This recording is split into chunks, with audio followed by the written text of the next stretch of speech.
Well, I need to welcome you back, and we're still with a big story for today. And just like we did yesterday, we looked critically at the inaugural speech of no other but President Bola Ahmed Tinubu. And it's only right and important we do likewise right here in the Big Hat. And that's why I'll be looking at the inaugural speech and more like the agenda setting for the incoming government, or the government already, of no other person but Right Honorable Elder Sheriff OBOREVWORI, as he takes on the saddle of leadership, which he did just a day before yesterday. Well, that's what we're having here as a major discourse, and I still have my guest here. I'm talking of no other person but Mr. Voke Igoroje, and also he'll be joining us soon. I'm talking of no other person but Olorogun Barrister Fred Latimo Ogenesewe, chieftain of the People's Democratic Party and chairman coalition for media and governance. But before we bring him into it, we were really discussing about some of the major high points, but I feel it's only right and nice if we can really give us some of the major high points embedded in that his very inaugural speech. Right. So, like he said, now he's going to build all that he wants to do on 3 areas. 1, people-oriented policy. People-oriented policy. People-oriented policy. Human capital development and infrastructural renewal. These are the pillars, okay, that is going to rest on. And what is he going to do? If you look at his speech, particularly paragraph 6, he said, 1, foster sustainable economic growth and private sector job creation. 2, he said, boost human capital. He said, enhance, build an enabling infrastructure. Then enhance governance and accountability systems for improved service delivery, and strengthen public financial management. And looking at these, I mean, there cannot be a better way of putting the more agenda clearly, that 1, it is not just going to be a policy, but a people-centered policy. Okay. All right? That is, it will advance the interests of the people. It will have a human face. All right?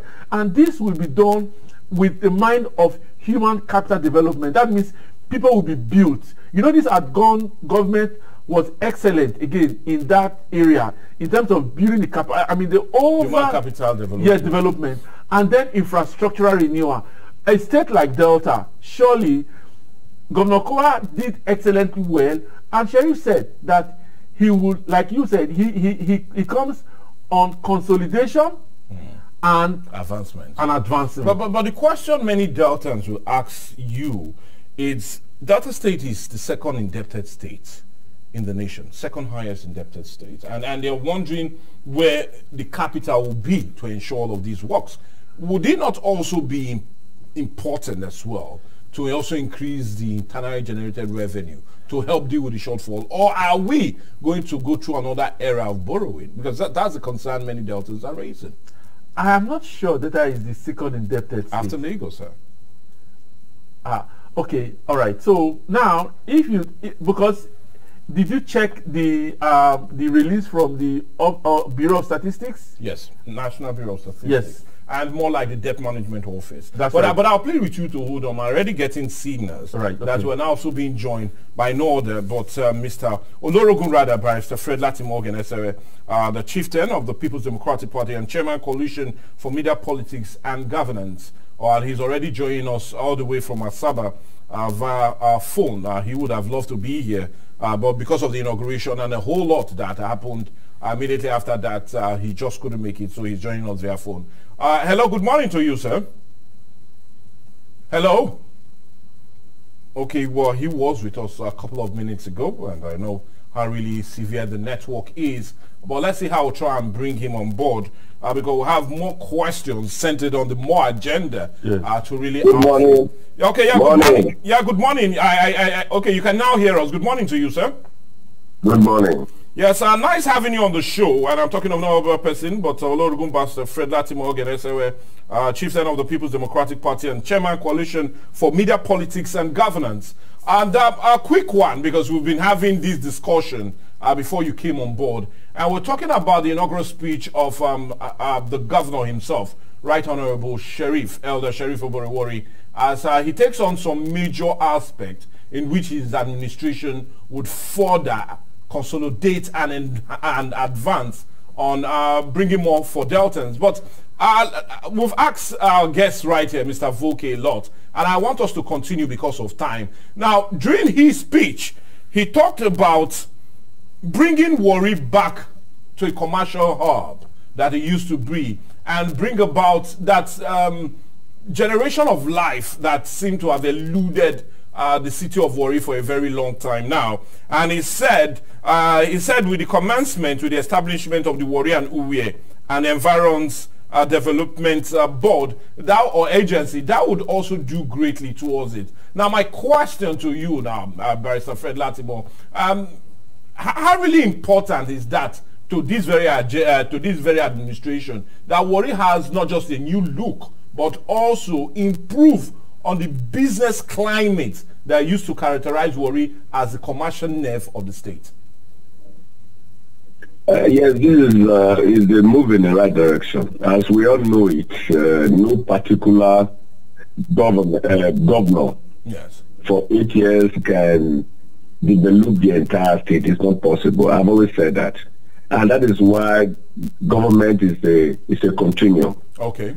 Especially that we have rotation of power in Delta. Yes. It makes our democracy here more vibrant and more result oriented. Yes. You can see that in the past 8 years, Governor Kowa has laid a very solid foundation. He has done his best in infrastructure development across the state. But from the look of things, the Warri which has been the real commercial nerves of the state, yes. in the past 8 years also received attention, but not to the satisfaction of so many people in that region, in that area of the state. Okay. And that is why during the campaign we saw that there was a lot of requests and agitation to the present governor. Then he was the candidate. Okay. They told him that they wanted Warri to be back as the commercial nerve of the state. Yes. And in his speech on the inaugural day, it's a reflection of the fact that the promises, the electoral promises he made to the people, when he engaged them on word-to-word, unit-to-unit, edge-to-edge campaigns, he has started fulfilling them. And so the Warri and Environment Development Commission an agency, that was established by Governor Kowa. Yes. And he's only going to now make that agency more productive by way of giving it the required funding to be able to bring development to Warri and Environs. And this is a very, very good move. That particular speech made the people of Warri to be very happy. In fact, the whole of Delta, as a matter of fact. Barrister Latimo, would it not also mean that he will not also be paying so much concentration to the state capital, Asaba? But because if you do know, undermining this former administration did massively well in infrastructure in Asaba, would it not look like if he will be paying a blind eye to the state capital? No, giving attention to Warri to bring it back to its right status as the commercial nerve of the state does not mean that he is going to abandon Asaba as the state capital. That is not the issue. What he has said is that through that agency that has been established, that is Zubia Warri and Environment Development Agency, that agency will now be properly funded to make sure that it brings development to that city, and that is key. Okay. It does not really mean that Asaba, the state capital, will be neglected. That is not going to be possible, because the Asaba as a state capital belongs to all Deltans. Okay. Whether you are from Delta Central, Delta North, Delta South, it belongs to all Delta. For example, the governor today is an honorable man from Delta Central, but his office is in Asaba, in the state capital. All the ministries, parasectors, their headquarters are all here. Okay. So development will spread across the city senatorial district. But we just wanted to emphasize that Warri will be given a proper attention. Okay. Now, still talking about Warri, also in his speech, he talked, or rather raised concern about the growing insecurity in that very town. And not only that, if you also take your mind back here, Gele, we've been having some security concern lately, and which is more of a problem. And in his inaugural speech, he talked about assisting the security agency. But my question now is, the former administration did massively well in assisting the security architecture of the state in providing vehicles and orders to the security agencies. But should he not think differently than his former did? Because he did so much in providing those gadgets and the rest to the security agencies. But, well, we're still being faced with so much security concern. So should he not rather be thinking differently rather than providing those gadgets and the rest? Should he not think differently in dealing with the issue of information gathering as it concerns the security in the state? As you know, he resumed work yesterday. Yes. At the government house here in Asaba. And his strategy for dealing with security is still something very close to his chest. Okay. You know that for you to be effective in security, you don't put all your game plans on the board. You don't put everything open to the public. Of course. Because if you do that, the people who are fueling insecurity, they will now start to work on your plans ahead of you. So let us wait and see what the governor has in stock, because I think in the issue of security, it is better managed when some of your strategies are kept secret, close to heart, between government and the major operators, which are the security agencies. So let's not go into how he's going to do it, but let us wait on how he's going to make it different. And that won't belong to the governor and his team in terms of security management. Okay, now a quick one also. I want us to talk about what he also said in his inaugural speech, that he's going to continue and complete ongoing project across the state. I talked about roads, bridges, and schools, which many will say, well, it's a welcome one. I know he got a lot of applause that very time he mentioned it. Judging that many governments before now seem to abandon the project of their predecessor and a total waste of public funds. Well, he said he would do that. But also what he also said that's also catching my attention, he said he will also see how we can bring about private sector participation and partnership into achieving most of these infrastructural growth. So now Daltons are a bit not too clear on how he intends to achieve that. Like you rightly said, there is no government in the whole world that does not do public-private partnership. Okay. Government cannot just handle everything on its own. And that is why it is also good to, like he said so in his speech, to give enabling environment to investors and industrialists and people who want to do business. And these people, when they are successful in their business and they are reaping huge profits, they have what they call corporate social responsibility. This corporate social responsibility is even in the multinational companies. They have they have huge funds voted for their social corporate responsibilities. And part of all of this could also go into infrastructure development and even building roads. In the past, you know that Shell and Chevron and the rest of them, they've assisted a lot of communities in infrastructure development. They built hospital, clinics, they've even built roads. And that can only happen when you have a government that that is providing the enabling environment and assistance to these organizations to grow faster. So I think the governor will work closer with these multinational companies, will work closer with investors, attract even more foreign investors or local investors, so that when these businesses are booming, then under their social corporate responsibility, they will be able to assist government in delivery on infrastructure. Well, anyway, that's well said, and it's now having more clarity than what we felt before now.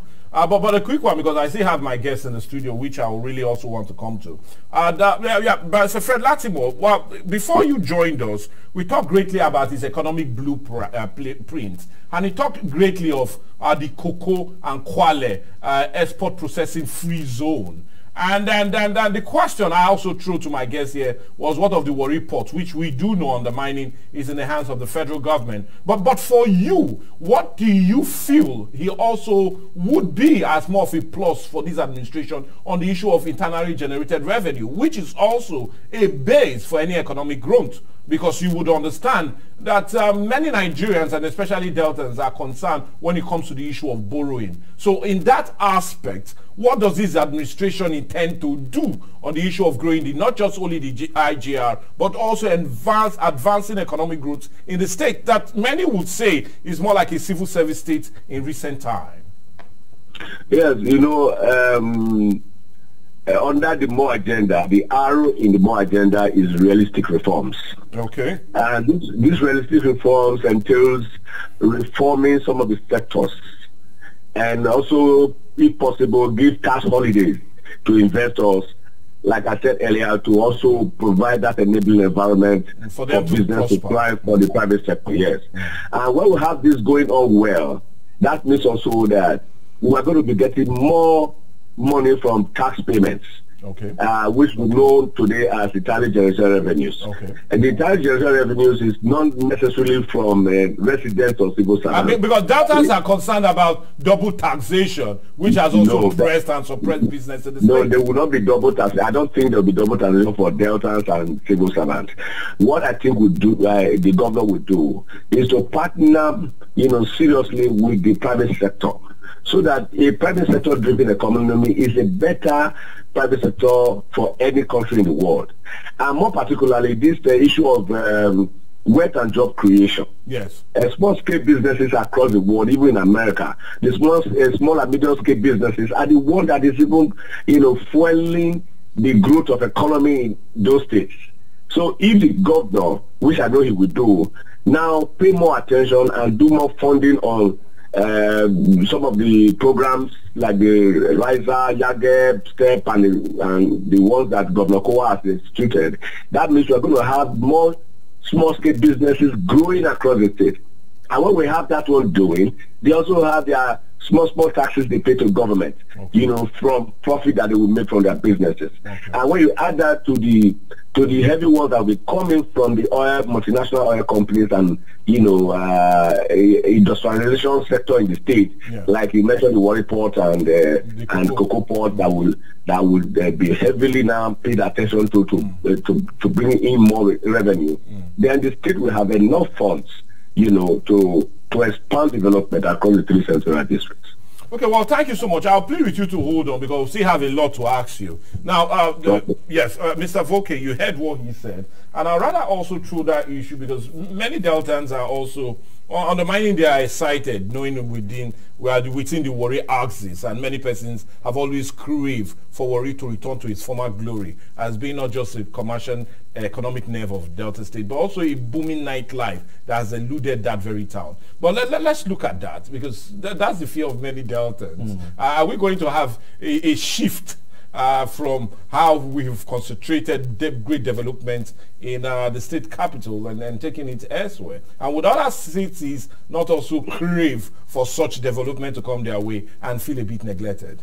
I know that Asaba, which is our state capital, as of December 2015, when the outgone administration came in, the kind of infrastructure that we have today is not what was there. Yes. So at that time, we were not very proud of our state capital. But today, we are extremely proud of our state capital. Don't also forget that Asaba right now has the 6th largest traffic in terms of air travelers to any city. So Asaba has, His Excellency, former Governor Ifeanyi Okowa has brought Asaba to a very enviable status. And our current governor, he's coming with consolidation. So he's going to consolidate on that and then advance the Warri, Uvie, and environs. All right? So it is going to be one step at a time. I know that there are also already a lot of projects also ongoing in Asaba area, all right, and also within the Delta North, Agbo, and other areas. So I think it's going to be a continuation of those things that the former administration has done, and then move and advance the interest. We should not also think that Warri has been neglected. You know, there was a solid work in terms of the storm drainage system, which is critical for anything that will be built. the Bible says the foundation is weak. What can the righteous do? So I think it's important to first strengthen the foundation, and then we can build on it. But I want to quickly go back to what we said in your that Delta is the second indebted state. Now, Dr. Ifeanyi Okowa met Delta State with a debt burden of 320.4 billion when he came into office. When he came in 2015. He left Delta is 304.2 billion. So I don't understand that he borrowed a lot. In fact, he reduced the debt before leaving office.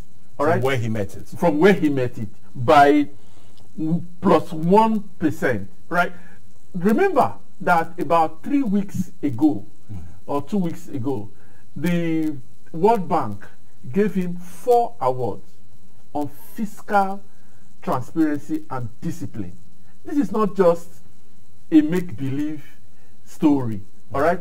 There are statistics and data to show that. Number 2, the current deputy governor is the former chief executive of the Inland Revenue Service. So that means they were careful in trying to put together this team. This deputy governor did a lot of reforms and innovation, okay, at the IRS. And now he's not the deputy governor. So you can imagine that there will be increase in terms of internally generated revenue, just like what Barrister Fred has just said. And so there is a lot of hope, okay? The government is going to expand. Governor Sheriff is fully aware of the situation. Because we have bad roads here in Ughelli, and it cuts across almost every part of went around the wards, all the wards during his campaign. It was not like he was told. He went around. We were with him, and all right, and he saw. So he is fully aware.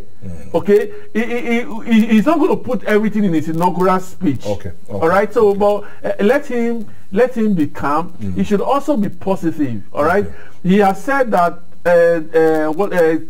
agencies don't work, commissions don't work. No, let's not come with that mindset. All right. This is a new government. Now, the government has said it cannot work alone. It must work with people. All right. So it needs the support of people. It needs the prayers, and it needs people to believe in it. Well, anyway, I believe we're really out of time. My PD is already giving me that signal, but I need to thank you so much for staying put, and I'm really doing justice to most of the questions, and also probably questions that I would definitely want to ask as they set the agenda for the incoming government. I'm talking of no other person but Mr. Voke Ogoroje. He's chieftain of the People's Democratic Party, and also, well, critical stakeholders when it comes to the issue of non-governmental organization and relationship they have with government, which is always an interface between government and people. We really appreciate your time with us. And also to Olorogun Barrister Fred Latimo Ogenesewe, chieftain of the People's Democratic Party, chairman, Coalition for Media, Politics and Governance, who also joined us via the phone from Asaba, for also having to expatiate on well, just what the governor said during his inaugural speech. But I really want to thank you all for being with us, and well, definitely we'll really run out of time. But big thanks to the crew out there for always making things work also. For me, Michael Gobadia, and the team, God willing, we'll see you tomorrow. Bye for now.